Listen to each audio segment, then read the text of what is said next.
Tuesday opened late. But then that was overturned by the Texas Supreme Court, leaving votes cast after 7 p.m. local time in limbo. It's a sign of how hotly contested these races are, including the Democratic Senate primary.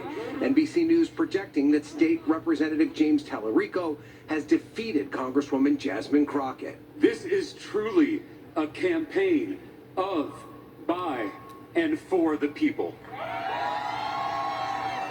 The victory setting up a Texas-sized showdown this November in the Lone Star State, as Democrats try to flip a statewide seat there for the first time in 3 decades.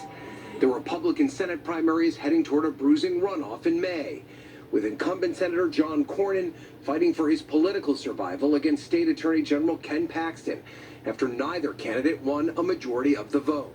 Cornyn taking aim at Paxton, who was impeached but later acquitted by the state Senate of bribery and corruption charges in 2023. I refuse to allow a flawed, self-centered, and shameless candidate like Ken Paxton risk everything. Paxton firing back. John Cornyn has failed us time and time again.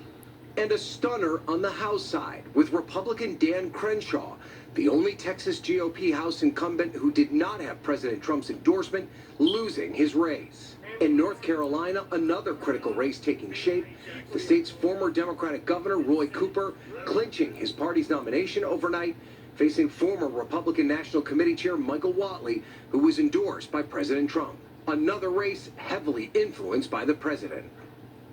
So, Ryan, all right, let's go read the tea leaves a little here. What do these results signal about where the political winds may be blowing ahead of the midterms?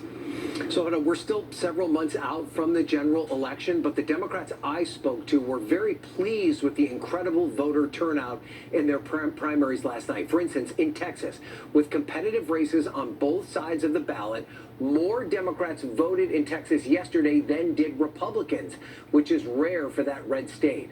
But on the other side, Republicans still feel confident that they can hold the Senate because they currently control the majority of seats that are up for re-election this cycle. All right, Ryan Nobles for us there in D.C. Ryan, thank you.